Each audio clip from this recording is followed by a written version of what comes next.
Chief of Engineers.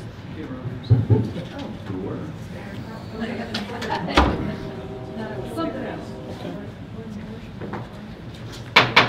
Call the meeting to order at this time. Roll call.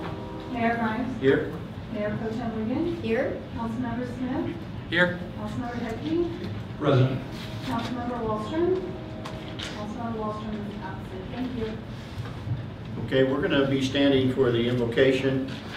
Jim Arnold, deacon from the St. Malachi Catholic Church, will be giving the invocation. Oh, there he is. And then remain standing, and I'm going to ask Chris Kirk to lead us in the flag salute afterwards. Thank you. Jim, come up to the podium.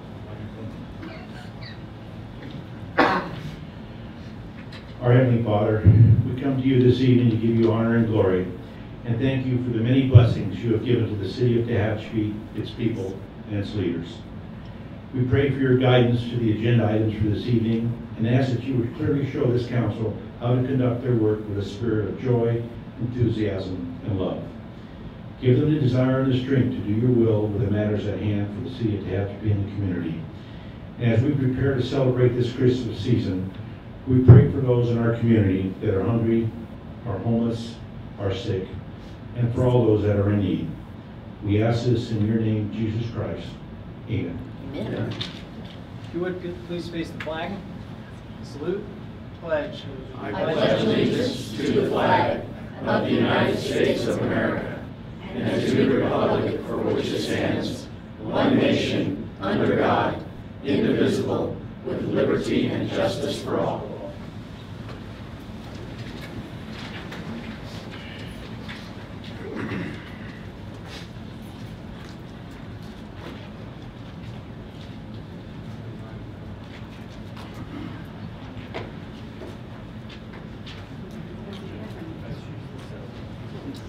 Sorry I'm late, folks. All right. Let the record show that he is here. He is here. He has arrived. Okay, our next order of business is a consent agenda. All items listed with an asterisk are considered to be routine and non-controversial by city staff. Consent items will be considered first and may be approved by one motion if no member of the council or audience wishes to comment or ask questions. If comment or discussion is desired by anyone, the item will be removed from the consent agenda and will be considered in listed sequence with an opportunity for any member of the public to address the city council concerning the item before action is taken. At this time, is there anybody in the audience that wishes to have a consent item pulled off the agenda? Seeing none. Council? Mr. Mayor, item number 4, please.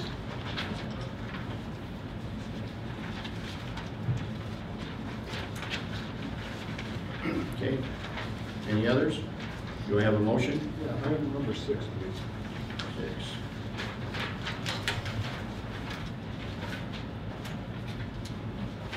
Okay. Do I have a motion? So moved. Second. I have a motion and a second on the items as discussed with the removal of 4 and 6 from the consent agenda. All those in favor signify by saying aye. Aye. None opposed. Motion carries. Our next item is public comments. The City Council welcomes public comments on any items within the subject matter jurisdiction of the Council. We respectfully request that this public forum be utilized in a positive and constructive manner. Persons addressing the Council should first state their name and area of residence, the area of city business to be discussed, or the matter of city business to be discussed, and the organization or persons represented, if any. Please keep in mind that you have a 3-minute limit. Is there anybody in the public that wishes to make a statement? Yes, sir. Good evening, Mayor, Council, staff. My name is Cal Rossi with Southern California Edison, and have no official business tonight, but I did want to stop by and reintroduce myself to those who I've worked with in the past, and introduce myself to those who I have not met yet. You should be getting an email in the next few days announcing that I will be the new Government Affairs Rep for the city of Tehachapi. Hopefully, I'll meet the criteria under public comment, and this will be a positive for you. I think the good news is I will be and am housed out of the Tehachapi Service Center, and so hopefully you'll be seeing me around a little bit more. And anyway, I appreciate the opportunity to appear before you tonight, and I look forward to working with each and every one of you on any issues of concern. So thank you. Thank you very much. Good to see you again, Cal. Thank you. So we'll have a straight line out, we know who to call. And we'll make sure you stay within the 3 minutes. So. Any other comments from the public? Seeing none, let's move on. Item number 2, second reading and adoption of an ordinance amending Title 18 of the zoning code.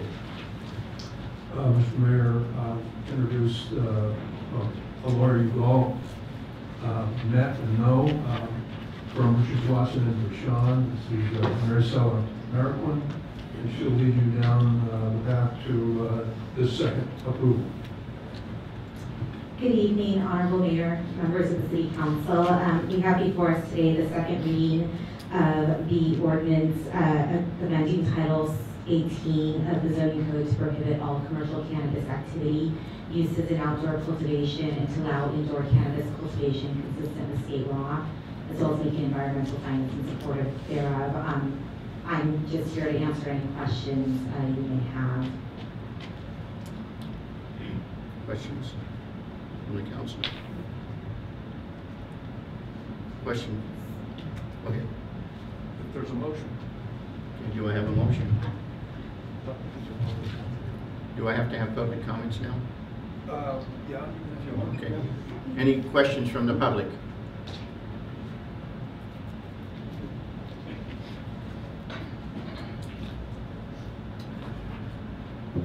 Hello, Danny Swanson, Tehachapi City resident. I just want to, excuse me, I had something pulled up on my phone. I lost reception when I came in here from Bakersfield.com, and it says something along the lines of Supervisor Mike Maggard has put along an ordinance or submitted something for them to look at for medical delivery services. They put the ban on, as we know, for all medical recreational cannabis in Kern County, but they do recognize that there is a medical need for it, and they're looking into delivery services only. So I was just kind of, that was on Bakersfield.com, just wanted to let you know, I never saw it. I was hoping that maybe you guys could adopt that second ordinance, because there's a lot of people in this county or in this city alone that can use a delivery service to their door inside their private residence. Just wanted to let you know I saw that. Maybe you guys can take a second look. There's a lot of people in this town to use it. Thank you for your time. Have a great day. Thank you very much. Any other comments at this time? Okay. Do I have a motion on the item? So moved. Second? I have a motion and a second on the second reading to adopt an ordinance amending Title 18, the zoning code, to prohibit all commercial cannabis activity, uses in outdoor cannabis cultivation, and to allow indoor cannabis cultivation consistent with state law and making environmental finding in support thereof. All those in favor signify by saying aye. Aye. Opposed? No. Well, he said aye. Let the record show that it was 4 ayes, 1 no.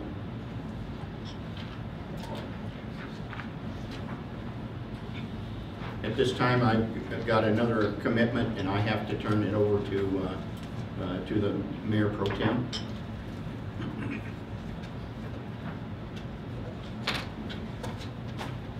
Okay.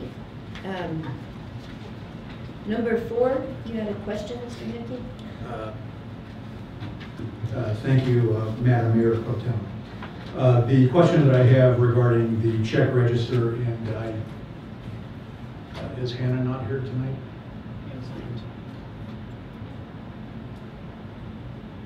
Can you possibly answer our question regarding the payment on a couple of items? Just depends on what they are. Okay. On page 10, we had a charge to Michael Berger and Associates for an appraisal that was done. Do we know what that appraisal piece of property actually was and what that relates to? That appraisal was for a piece of property next door to the police department. The council authorized us to purchase some months ago. Okay, great, thanks on that. And then on page 17, and this actually may come back to Mr. Schroeder to a certain extent, there was a charge of $20,966.97 for Richard Blossom and Gershon. Mr. Garrett has approved that. It was actually under Mr. Garrett's signature, and I know we discussed this last week or a couple weeks ago in a meeting. Are you reviewing those charges from the legal firms and verifying that we've got appropriate accounting for the time and the charges that are built against the city's account for that particular item? I review all that Hannah sends me, and I believe she sends me all of them, except for Silver and Wright, which Aaron Price reviews. The one you're talking about, there was an earlier one for $14,000. This one was $20,000. It has to do with marijuana and the district election. So, okay, yeah, and I review them. Yes. Okay. I just wanted to make sure that we had a second set of eyes.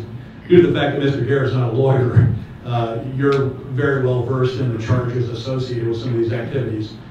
You sign it or you give the thumbs up to it, Mr. Garrett then takes the invoice, approves it for payment, and then it goes to our finance department. Is that correct? Well, I certainly sign off on it. Where it goes from there, I'm not sure. Okay. I fax it back to Hannah as well. Okay, I think we've answered the question on that. So I have no other questions on this matter. Do you want to make a motion to accept number 4? Sounds good. I'll make that motion to accept number 4 as presented. Got a second? Moved and seconded. All in favor say aye. Aye. Opposed? Let it show it was a 5-0 vote. 4-0. Pardon? Oh, 4. I'm sorry. We lost it. Just keeping you honest. Number 6. Good evening, Mayor Pro Tem and council members. This evening I bring to you a proposed agreement between ourselves, the City of Tehachapi, and Kern County, and specifically the Department of Environmental Health. As background, the Kern County Environmental Health Department has a division within its department that manages cross-connection control programs for multiple water purveyors throughout Kern County. This service consists of the management and oversight to ensure customers within each contracted water system that own backflow assemblies are tested, inspected, and in good working order to ensure the protection of the potable water system. This draft agreement has been reviewed by the city attorney and Kern County's council as well. The recommendation by staff is that the City of Tehachapi enter into a 1-year agreement with Kern County Environmental Health Department for cross-connection control program management and oversight, and request that the City Council authorize the City Manager to sign the agreement. From a fiscal impact, it's fairly small. It equates to 29 cents per connection per quarter. So at the time that the staff report was written, the total service connections were 3,097, which equates to slightly less than $900 per quarter. In this case, it's $898.13 per quarter, which equates to $3,592.50 per year. And as mentioned, the services will be paid out of the water fund, specifically the contract service budget line. With that, do you have any questions? Yeah. Since we already report of backflows, why do we need to pay the county to do that again? I just need some information. Yeah, this will take the place of the work that we currently do. They are set up and geared up to manage this. We've managed this through various departments across the years. They're more efficient at handling it. The county? Yes, correct. Well, they have a specific department to manage it. And it costs us more than $3,000 a year in labor to manage, send out letters quarterly, make sure that whoever has a backflow assembly is being tested, to track down, to manage that process. And if they don't have the backflows tested and approved, to then turn around and deal with repercussions to the business license. It touches multiple hands throughout the city's departments. In this case, the county takes it all lock, stock, smoke, and barrel. So do we have any liability if if the county doesn't, if they slip up or miss one or we get cross-connected? I would say it would be the same liability we have if we do that and make that same mistake in-house. Dennis, paragraph 7, the county takes over liability. Okay, that's what I needed to know. Thank you. Any more questions? Do you want to make a motion for that? I'll approve it. Yeah, I'll make the motion. Then I'll second. Moved and seconded. All in favor say aye. Aye. Opposed? 4-0. Thank you. Got it right that time. Development Services Director reports. Thank you, Honorable Mayor Pro Tem and council members. The first item I have for you tonight is the second reading of the amendment to the zoning code, specifically ordinance number 1403717. I would direct your attention to my staff report. We're specifically modifying chapters 3, 4, 6, 9, and 11. I'm going to go ahead and spare you guys my little montage of the various changes, but by and large, I'll summarize them for the public's sake in case you weren't here in the last meeting as largely just clarification changes to the zoning code. We find as we communicate across the counter with folks that sometimes we have moments of confusion. We're trying to clear as many of those up as possible.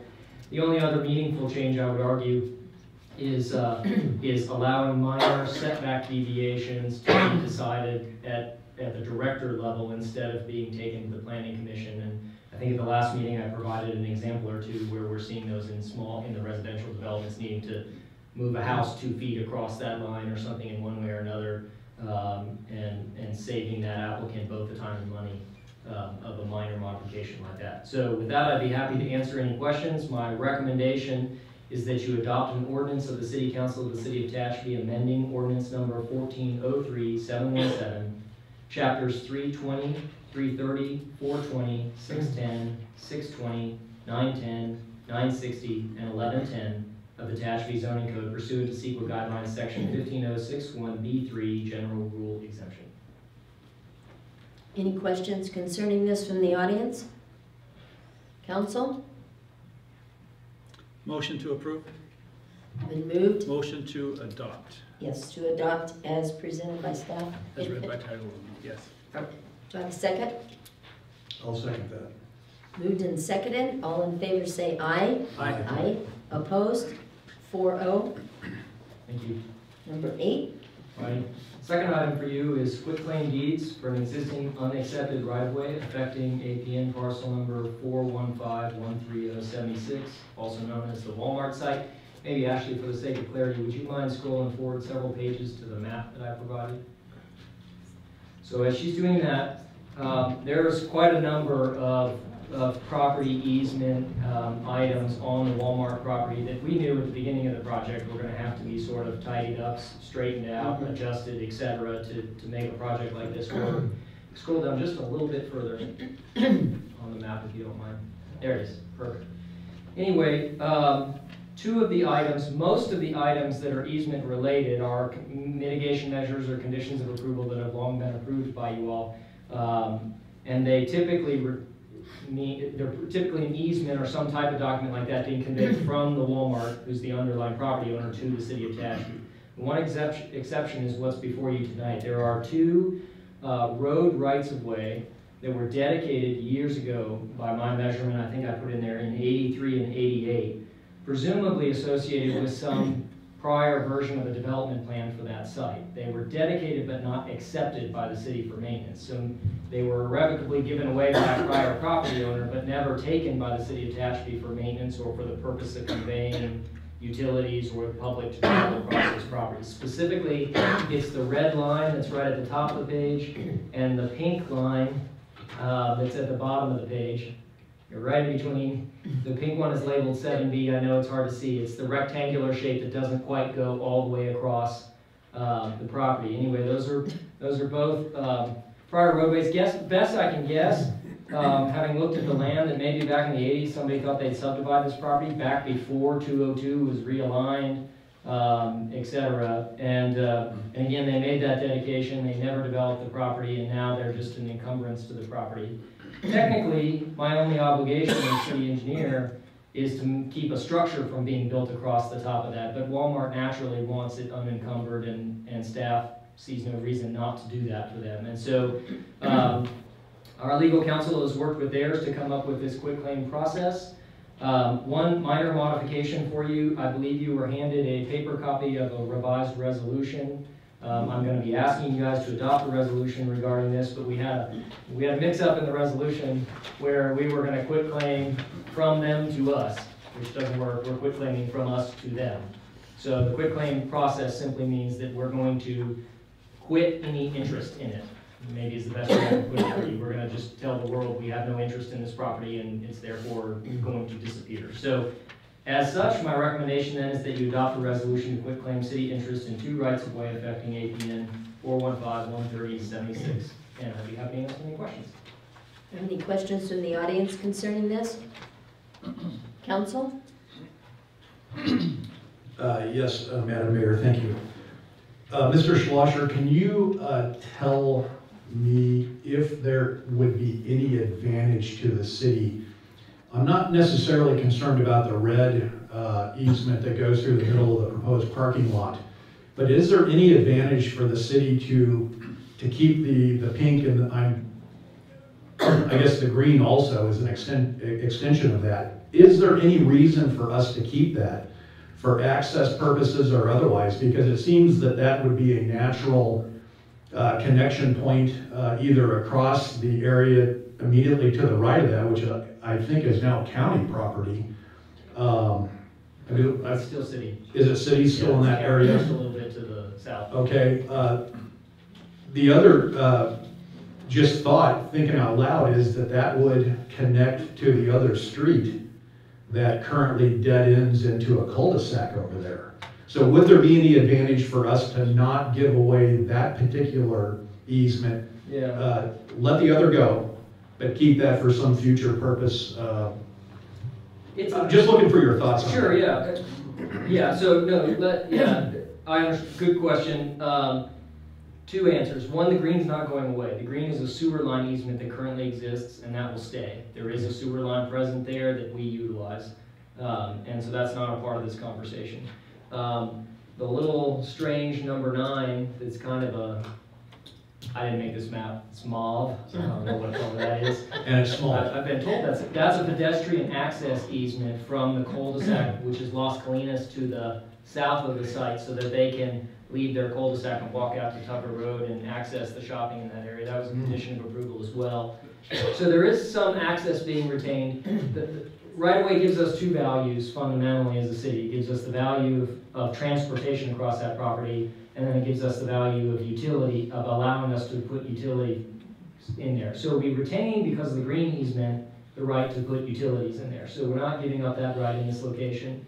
The transportation one's a debatable one. My argument against it would be Antelope Run is immediately to the east of this site and is a significant grade drop, 15, 20 feet lower than the Walmart property. And so the feasibility of making a roadway or transportation connection across there is really pretty low, just because you have access at both Valley and Tehachapi Boulevard to kind of cross that drainage ditch. And so the prohibitive cost just doesn't really seem all that likely, nor does it function well, presuming Walmart survives and does well.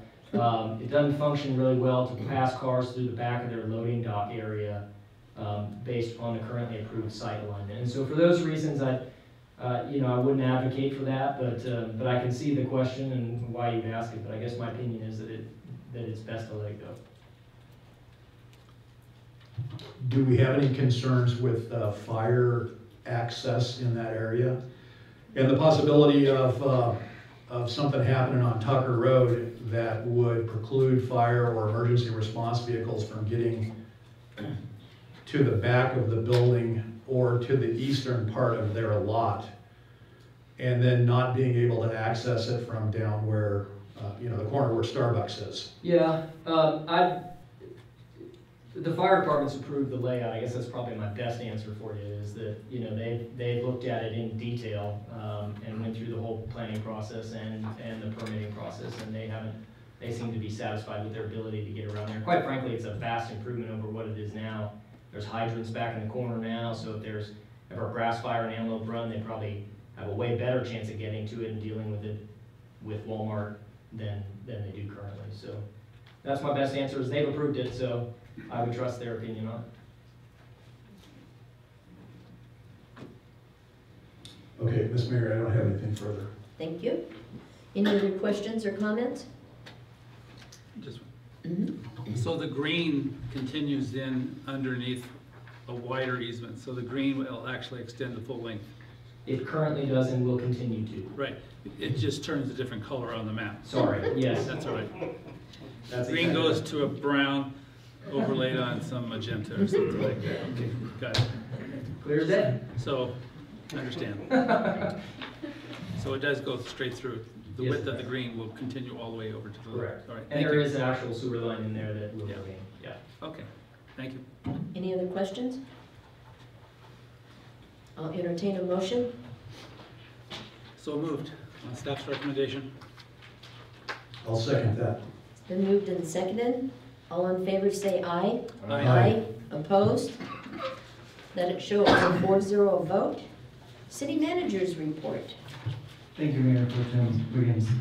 I only have one thing this evening, and it's bittersweet for me and for our city and our community. Mr. Kirk is leaving us. The city of Tehachapi is a talent factory, and Mr. Kirk has been with us for some 8 years. Gone from a 11? Time Oh, flies he's when counting, you're right? fun. He started as an entry level and rose all the way to assistant city manager, and has done a damn good job.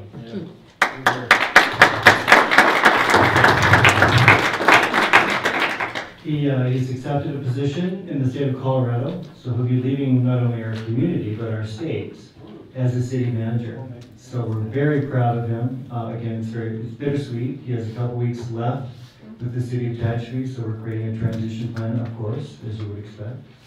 But if you see him on the streets, or maybe want to stop by City Hall, shake his hand, tell him thank you for the hard work, and we appreciate everything he's done, and Godspeed. Absolutely. Thank you. Thank you. Heck, I can remember when you didn't have to shave. Now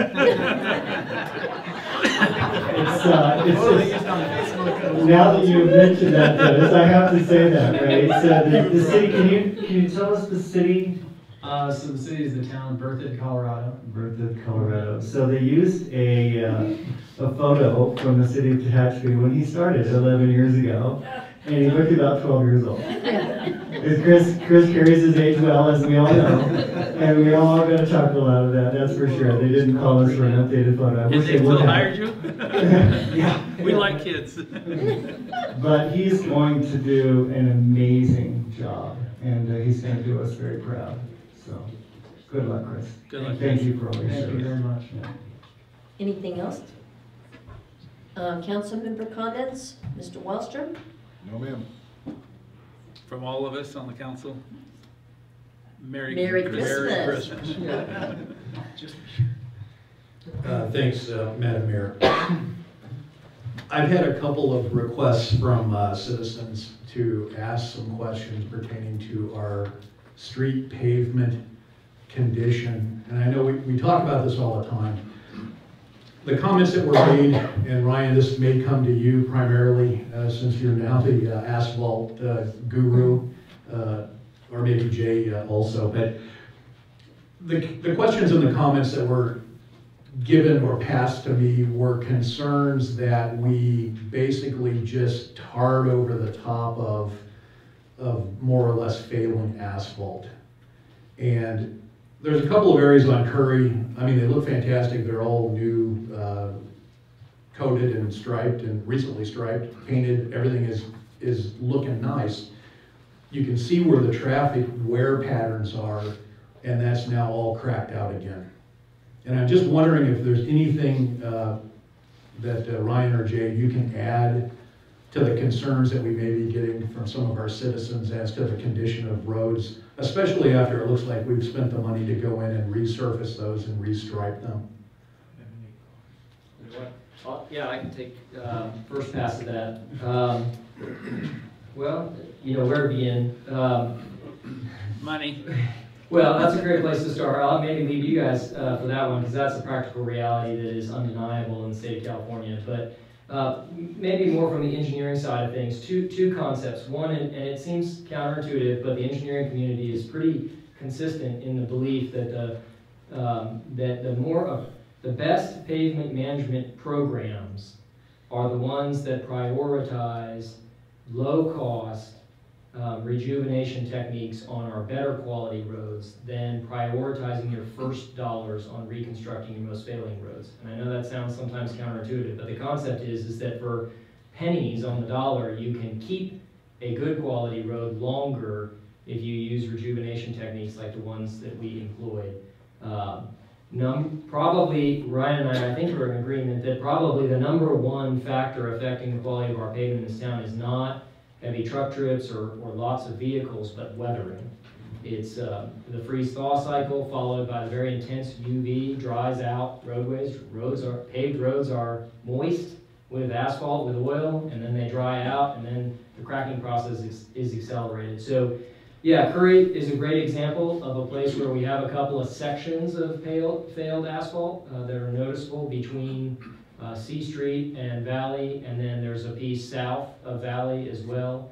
But by and large, when we look at pavement, we don't look at whether there's an ugly spot. We look at the overall content of the road, and we score those roads based on the overall length. The reality is most of Curry is in pretty good shape. There are a couple of noticeable patches where it's not.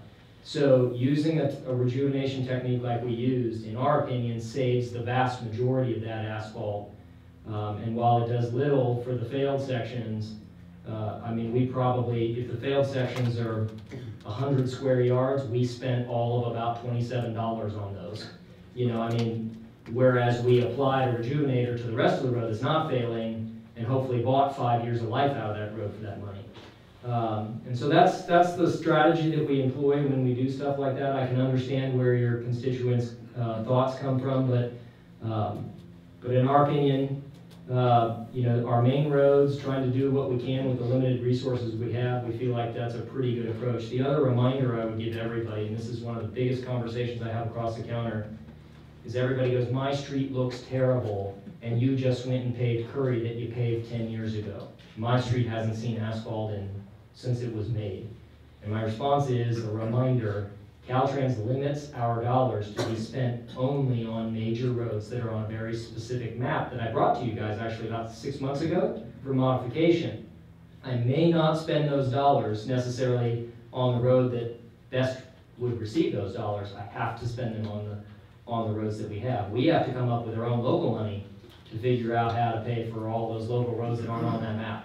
So that's our thought process. I hope that helps give you some ammunition for that person. And I think Ryan and I talk a lot about these when we get this money, about where we're going to spend it, and I think we were in complete agreement. I'm nodding my head hoping he is too, that we made the right choices. Yeah, that does clarify it a little bit, and I fully appreciate the fact that, you know, it all comes down to dollars. And we try to maximize how much we've got to use in specific areas. Green Street, you know, I mentioned Curry. Green Street, there's not a day that I come and go up and down Green Street that there's not another piece of asphalt popped up and loose and laying in the roadway. J Street, when you get down towards the entranceway of to the airport gate down there, horrific. I mean, fortunately this year we haven't had any moisture, we haven't had any rain, we haven't had good deep thaw, freezing and thawing cycles. I'm just afraid that some of these areas, though, when we get the moisture, which inevitably it will come, we could be in for some significant work. Even though we've spent the money and we've done, you know, what we thought would work to preserve that for a little bit longer. Just some input that I had from some folks, and I thought that it was important that we discuss it. Yeah, if I may, Councilman Henke, to Jay's point, what the rejuvenator does is it helps keep that asphalt oil pliable. And just to dive down a little bit, the weatherization, the oxidation that we get in the pavement between the temperatures and the UV, it takes that flexibility out of the asphalt, and you start to get shrinkage, and then you get cracks, and then you get alligator cracking, and then oddly enough, we don't have this issue, which I'm thankful I've had some wood knock on it. Alligator cracking tends to turn into potholes. And once you get potholes, then it's a repave. So that's the point of the rejuvenation, is to try to keep that pliability in that kind of thin wear surface on the top to absorb that UV and keep the asphalt underneath more or less alive. So it doesn't do anything to address ride quality, because I've had those comments before. And patching, while it has its drawbacks as well, specifically to the section on Curry. If you don't do a patch perfectly right, you just push that failure out to the limits of the patch. So the perfect way to address it is a repave. And so to Jay's point, we do have isolated areas, but we thought that the rejuvenation was the best course for Curry. Great, thank you guys, that helps out. And I have no further comments, Ms. Mayor. Yes, sir. Can I comment on his comments? You know, on the freeways, they've got the big grinders, and they grind and pulverize it and bring into paving. Are there any miniature grinders for cities, you know, on small scale, where you could do, you know, a grinding and lay it back down and treat it? Yeah, if you don't mind, Jack. Yeah, because I've spent a fair amount of time kind of getting educated, because believe it or not, the asphalt industry is changing. They're implementing a lot of new techniques to try to recycle and reuse, because between virgin materials and the cost to get aggregate and asphalt out of the ground and process, it's out of control. Not just in California, it's just a nationwide problem. Not to mention the cost, the hourly rate for a union employee, or a prevailing wage employee, I should say, to then take that asphalt and lay it down. So pavement, a new road construction is very, very expensive. There are some techniques in which they use, it can be cold in place or cold center plant recycling, where they'll actually take those millings, run them through a pug mill, get them to a more uniform size that you can then control, so you get some good quality control. It's then injected with a chemical that's similar to a rejuvenator, so you can put back some life into that material, and then you can lay it down, and you put a thin layer of a virgin wear course back on top. And the point is, if that asphalt newly constructed is $120 a ton, if you get to a scale large enough, the economy scale brings down the cost of recycling, because you're not trucking, like for our instance, we're not trucking up the hill from Arvin or Bakersfield or whatever the case is. So there's some ripple effects of being able to recycle that material. The problem is you have to have a project large enough to do that, because you have to mobilize this giant processing equipment. I mean, it's kind of similar to a quarry operation, where you have conveyor belts and screens and crushers and stockpile management. Now, if you do that all in a train, you can do that all in place. But again, that's something you'd see on 58.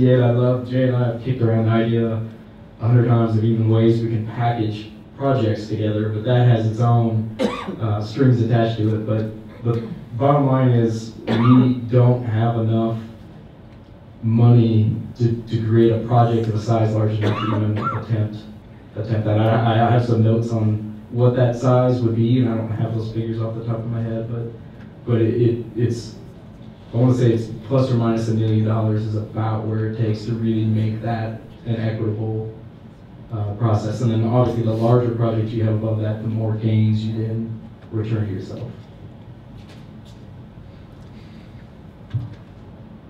One note, coming back from a trip from Texas, and the soil is so uneven, and when they do a rejuvenation, they go down feet and then do base, and then they put in concrete just to make a smooth road and hope that it lasts for 10 years. And we're talking going down this far. They have to go so far to get the soil down to where it'll stay even. It's just Sam Houston clay all over the place, and it's awful. Yeah. Not that it helps our street, but there's people in worse shape, I guess. You know, good comment, kid. And that's all you wanted to know, or maybe not, about asphalt. Yeah, anyone who would like to stay after, please. At this time, if we have no other comments, we're going to adjourn into closed session. If there are any votes taken, our city attorney will come into this room and announce them. Thank you.